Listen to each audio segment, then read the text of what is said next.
Hi, everybody. Welcome to Life Stories Podcast, People Helping People. I'm Shara Goswick, your host. My guest today is Heather Stewart. Heather is an author, she's a speaker, she is a podcast host, and she is a transformational coach. She has developed the Thriving Life Method. Her story was very interesting, how she got started, and how she's walking out exactly what she's teaching people to do. I loved talking to Heather. She was so fun.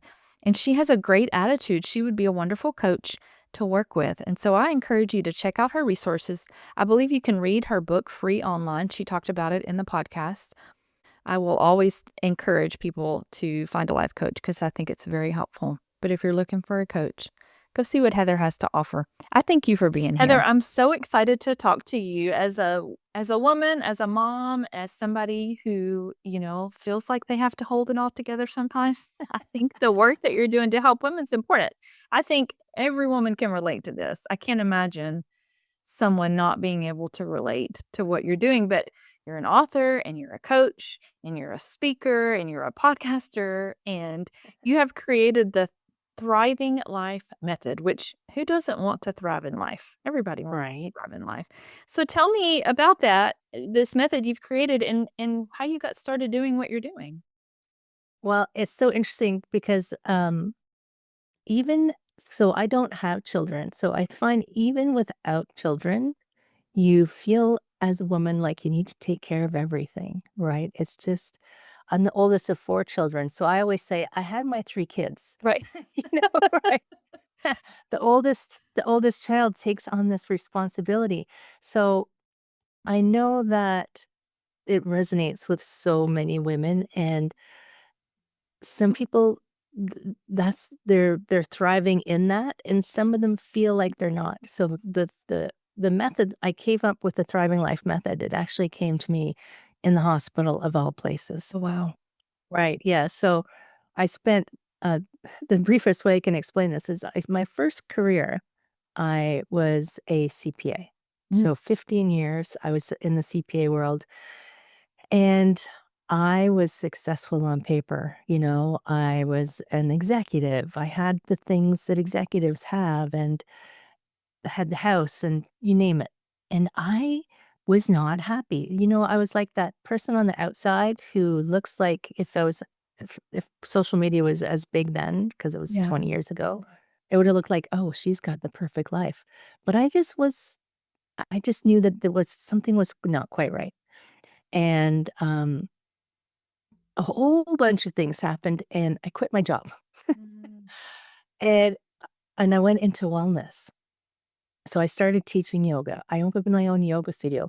I'm still a recovering overachiever. You might have been able to tell from all the things that you said about me, this, well, not even all of it, but I had my own yoga studio. I went back to school for 2 years. So here in Ontario, where I am, it's 2 years of school to become a massage therapist.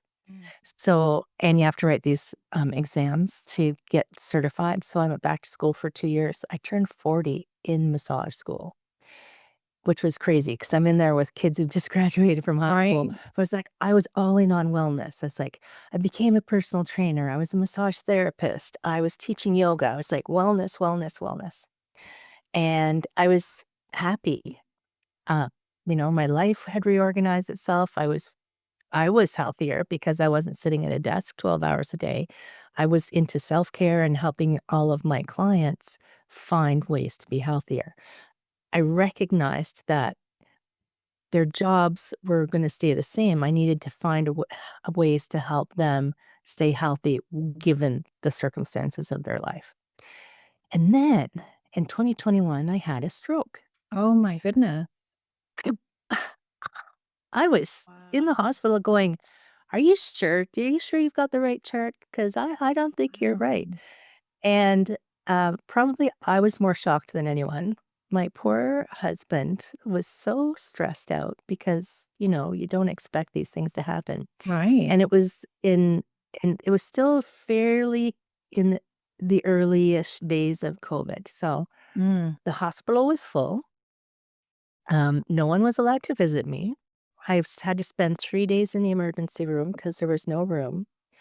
And because of the stroke, And I did a PSA on this, a public service video reel on this because I didn't think I'd had a stroke. I didn't have any of the typical symptoms. Wow. I went cross-eyed and I had a killer headache. And I just thought, "Oh, no." Because I knew the symptoms of a stroke, I'm in Right. healthcare. I'm like, "That's not a stroke, I'm fine." So I actually waited 12 hours to go to the hospital. That was my Wow. announcement. My announcement was like, "If you don't know what it is, and if it would have happened to one of your kids or your spouse, and you would have taken them to the hospital, you should take yourself to the hospital, Yeah. even if you think that you're wasting their time." So I spent 3 days in the emergency room, unable to do our usual escapes, into your phone to scroll and look at things. I couldn't do anything except lay there. Oh my goodness. So as I was lying there, I was like, "Okay." This is when I surrendered. I'm surrendering to what's happening here. I understand the doctors probably have it right. There's probably something going on inside my brain. Okay, I gotcha. I get it. So I'm just gonna let this play out and see what happens. But I started to take this inventory of myself. I'm like, well, I know I'm really healthy. So I'm good. And I know I'm in the hospital and it's a good place. And I'm feeling emotionally okay. Like I'm not scared. I'm not worried. Feeling good. A friend of mine had found out what was going on and had messaged everyone that she could think of what was going on with me. And they started sending me voice messages because they knew I couldn't look at text messages on my phone. So I'm in the hospital listening to, all of this support. And my clients, I had to message them that I was like, "Sorry, I'm in the hospital. I can't see you." They're like, "Oh my God, Heather, like, take care of yourself. Like, why are Right. you even messaging us?" And, some of them knew that I wasn't going to be able to work for a little while. So they started buying gift cards because they knew, independent sole practitioners, you don't work, likely Yeah. don't have income. So financially, I felt okay. My job was okay. And then I go, "Okay, you have my attention now, like, everything's fine." And then I started paying attention to the room outside of, like, the cubicle I was in, Yeah. and I realized how many people were coming and going, parents with their kids or parents with their own parents, and everybody's worried and scared and stressed and unsure and feeling really destabilized because they've ended up in the hospital. And I was reflecting going, "Okay, well, I actually feel like I'm fine even though I'm in the hospital." I called it my 3-day silent retreat. I'm in the hospital alone, quiet, listening and thinking. And I said, "Okay." So I had gone all in on physical wellness to help people be healthy, but their lives encompassed all of these parts Yeah. that sometimes we ignore. We just kind of say, "Oh, that's fine over there. Yeah, I'll look at that later." And I realized that after taking my own inventory, I said, "Okay, so all of these parts are working really well, and that's why I'm in the hospital and happy, Yeah. even though I wouldn't choose to be there. I wouldn't recommend that as running one for a spiritual retreat, Right.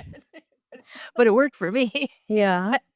And that's when my previous podcast, the podcast that I had for 4 years was called Back to Me, where and that's where that in the hospital, I got the Thriving Life method, Wow. all of these parts. Let's talk about balancing all the parts.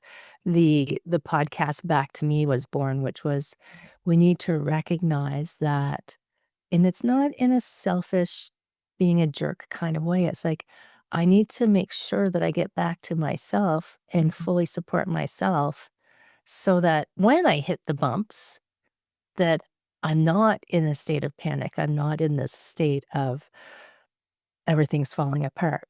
Yeah. You know, for a lot of people, if they'd had a stroke, it'd be their life would be falling apart.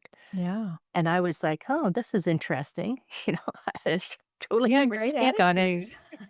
right? Now, it wasn't an overnight thing, like, I'd spent, 20 odd years Yeah. getting to that point where I could like, building the life that the way I wanted it, not recognizing until then all of the work that I had done until it was put into practice. Yeah. That's amazing, and I guess physically, I mean, other than your headache and your issue with your eyes, I guess you were okay, like, pretty quickly, because not everybody I ends up like right? that. I ended up actually I'd had 3 strokes by the end of it because they let me out 4 days later, and then a day later, I was back in with the same symptoms, and Mhm. they said, "Oh, the blood clot broke loose, now you're great." I'm like, "Okay, super." Oh my gosh.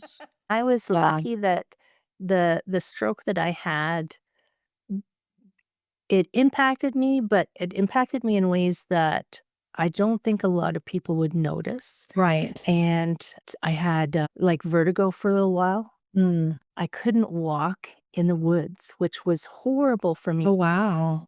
because it was just there was just too much visual stimulation, so I had to retrain myself Mm. how to walk and have my eyes coordinated, Wow. and, because I also teach yoga and tai chi, I think I recovered quickly because I had those neural pathways built, Sure.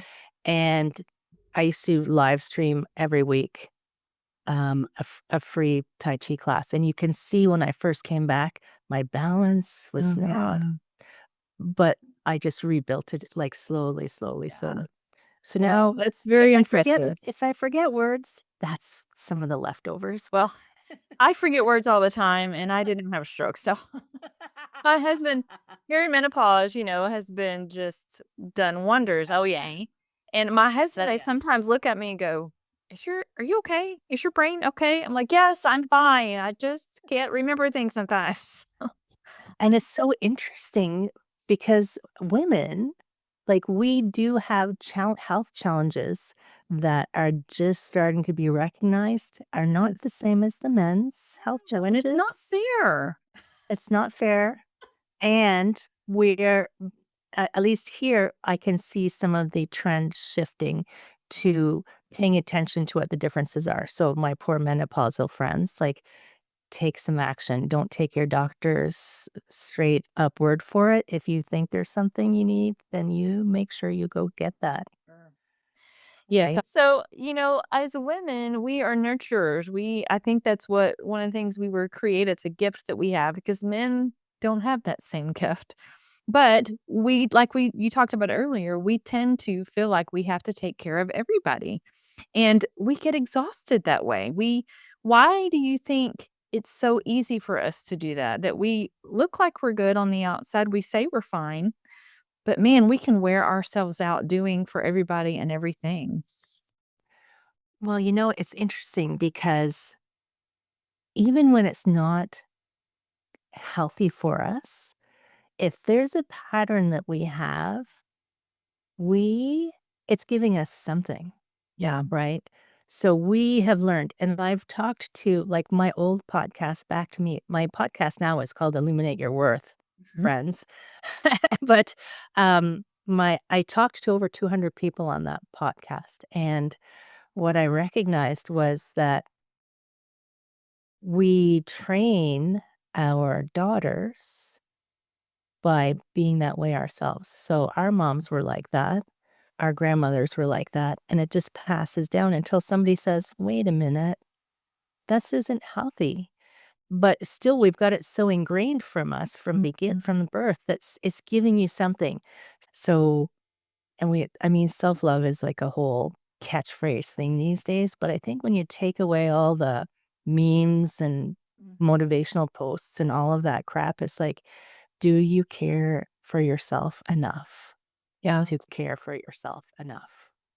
I mentioned autopilot because I know you've talked about that, but what are some signs that we are living on autopilot? We're not even realizing it. Oh my goodness. So there's so many examples of how we do this. Like, and it's for me, mine is like after one of my key autopilot things that I notice is after dinner, I like to have a cup of tea and I immediately go get chocolate.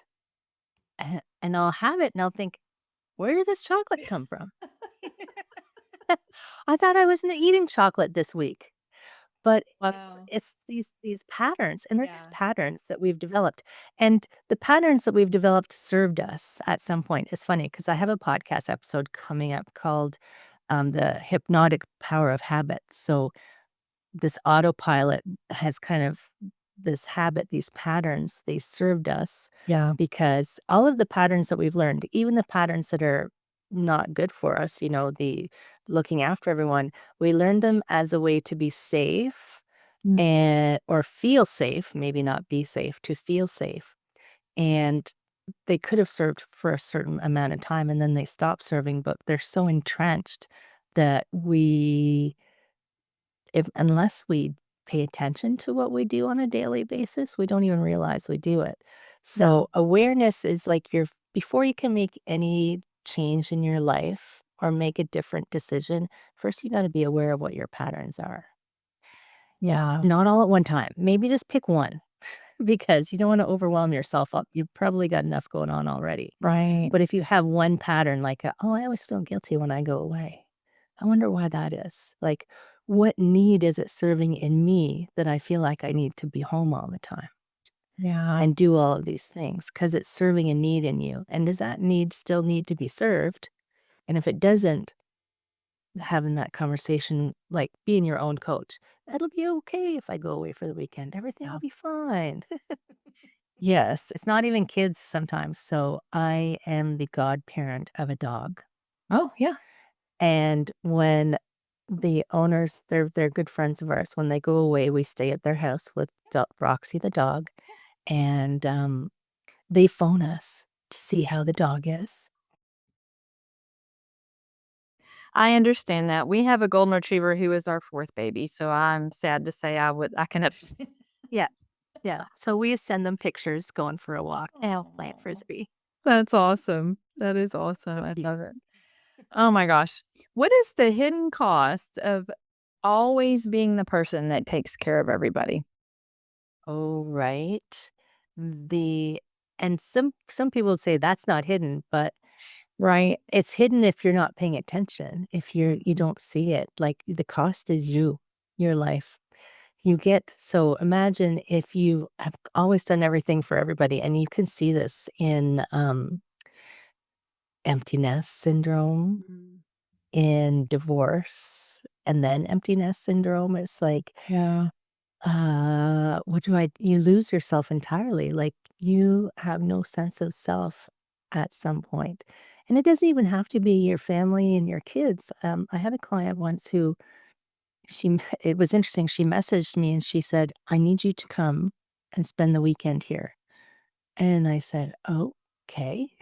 So, she was at her cottage, and she had completely lost her sense of self because she didn't know anymore what made her happy, and it was all to do with, her career trajectory, like, she had Mm. stopped working for this specific company. So, her husband had gone hunting and her kids were all grown and moved away, and her identity had become this job, Yeah. and then the job was gone. And she said, "I need you to come and spend the weekend." And I said, "Okay." So I just happened to have time. I'm like, "Okay, I'll come." And it took quite a bit of conversation for her to see that in all of that, she kept putting herself last. So when you keep putting yourself last, you it's not gone. But the hidden cost is you forget who you are. Yeah. You're still there. You're still there. You just have forgotten to have a conversation with this person for the last 20, 30, however many years that you've been doing this. Yeah. And sometimes when she comes back out, she's in a bad mood Mm. because you've been ignoring her. Right. Right. But you can make friends with yourself again. You Yeah. can learn to be in love with yourself again, 'cause when you were a baby, you were like, "Yeah, me. I'm so awesome. Everybody check me out." And then you forget somewhere along the way and put everybody else make them more important. Yeah. But that little person inside of you who came with the, "Hey, look at me, I'm freaking amazing," is still there. And they weren't being conceited jerks. They were just saying, "Hey, look at me," right? I can see how easy it is for women. It's the same theme of everything we're talking about, but taking care of everybody else, it's so easy to forget who we are and what we want to do. Like there was somebody I had on a while back, and he might have asked this in his book, but he had posed the question: "If you could have anything in the world, what would you want?" And I started thinking about all the things I want for my children because Right. I mean, it was hard for me to stop and think, okay, what do I want for me?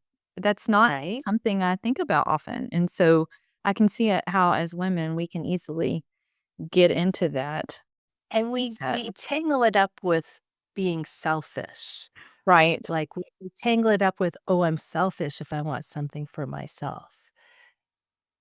Ah, That's I not don't necessarily true.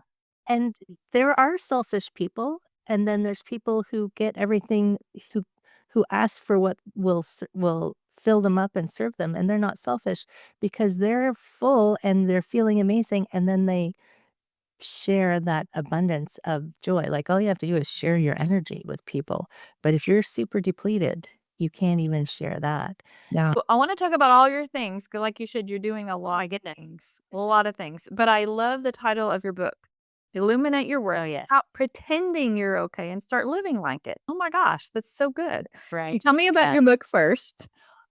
So the book is,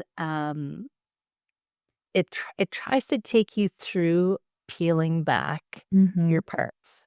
So the first chapter is "Stop Letting Busy Win," Mm. because the first excuse people have is, "I'm too busy." Yeah. And it's interesting because the book actually came so my podcast right now called "Illuminate Your Worth," I have just been sharing, sharing, sharing. So the book actually came for a lot from the things that I was sharing on the podcast. Yeah. And really it's just trying to help women see something different. Because once you Yeah. see it, you can't ignore it.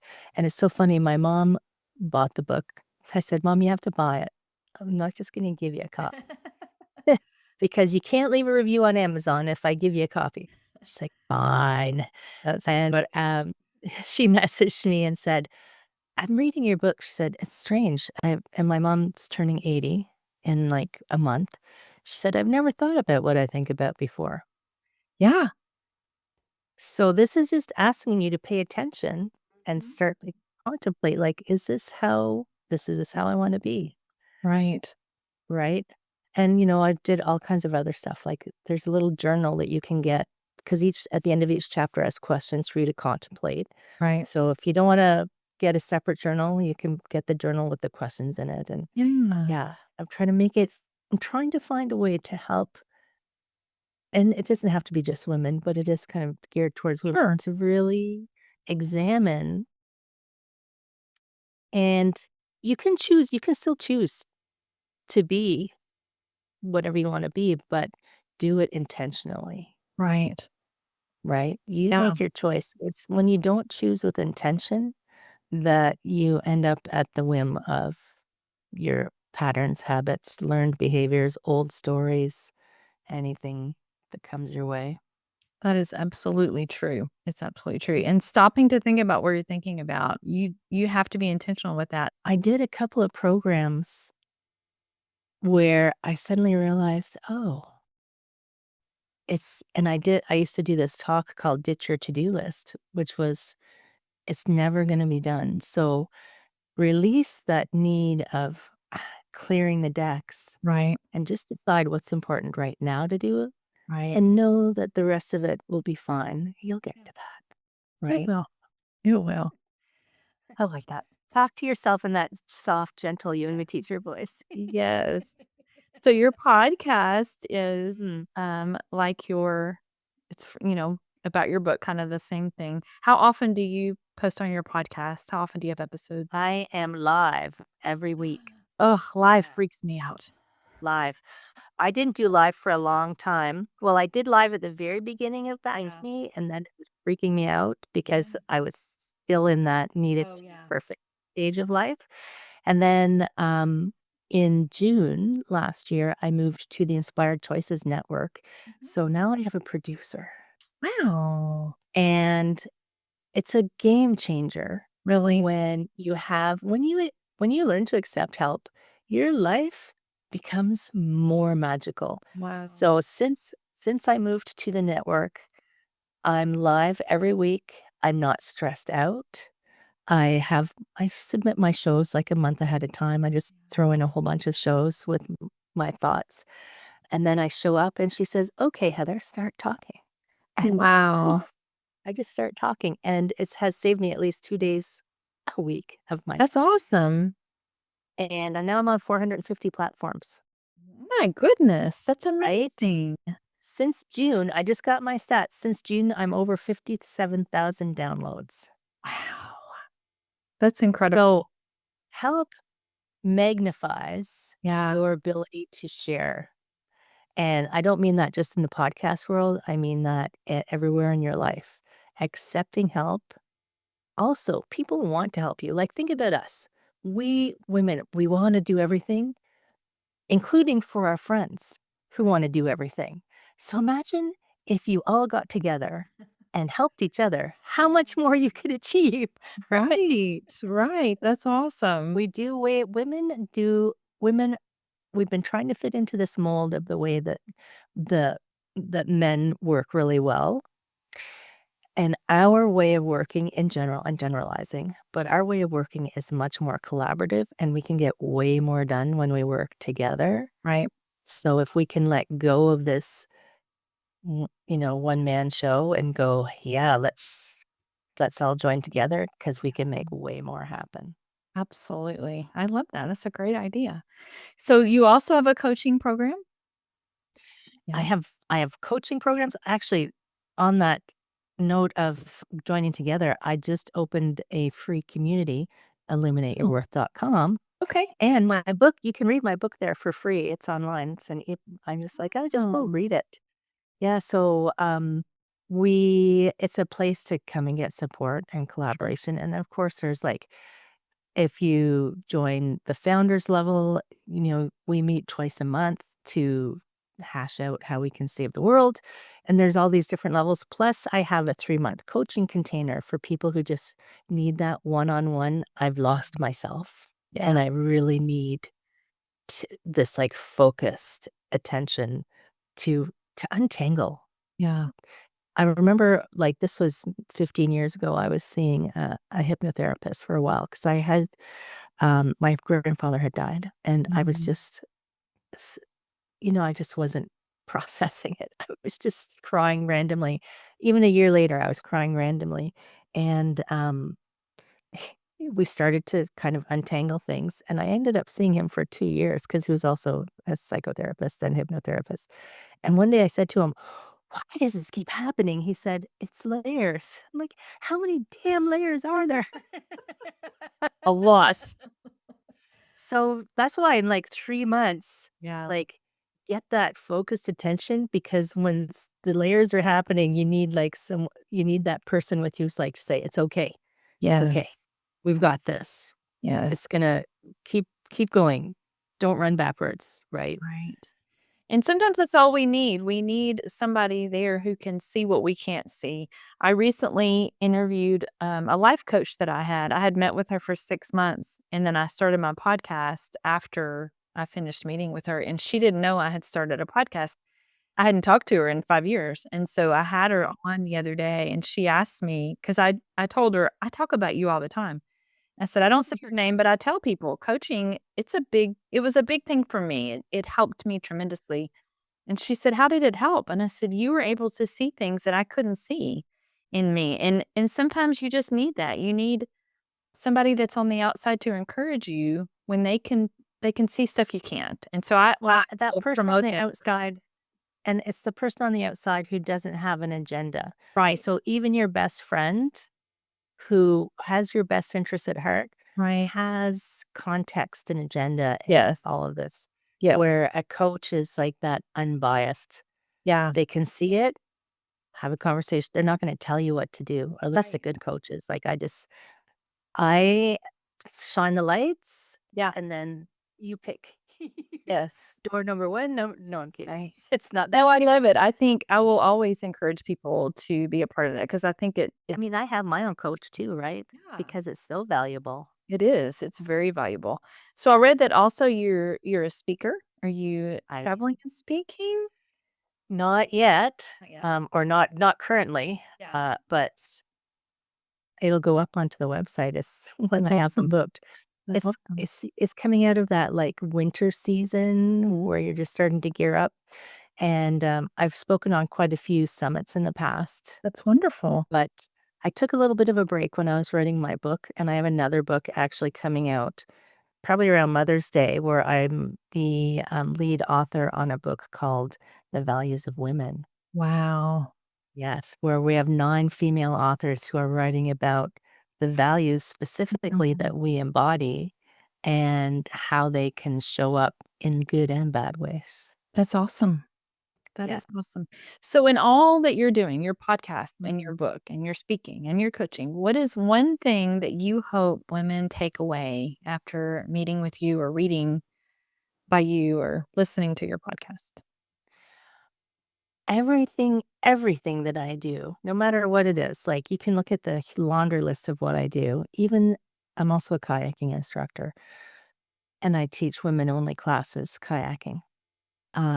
Everything that I do is my intention is for women to see how innately powerful and beautiful they are, no matter what their internal opinion is of themselves. Because I can see it in everyone that I've ever encountered that they're an amazing human being. And I want them to believe that to their core so that they can see that loving themselves as much as I love them, actually more than I love them, will shift the trajectory of our planet. Yeah. I just need to help women recognize how important they are to themselves Yeah. so that they can stand up. And, it's my big dream of having a world where everyone is thriving. Right. Your own version of thriving, not my version, your version, but you're thriving in a way that serves your community and your planet and your greater good. Yeah. That's awesome. I think that is a great It's a big great goal. goal. That's a great goal, though. I mean, when we are each doing what we were created to do and we're thriving in that, we can present ourselves so much better to the world around us. We can help people in better ways, and, I think that's a great goal. So, Right. this has been wonderful, Heather. Is there anything that I haven't asked you about that you wanna tell me about before we go?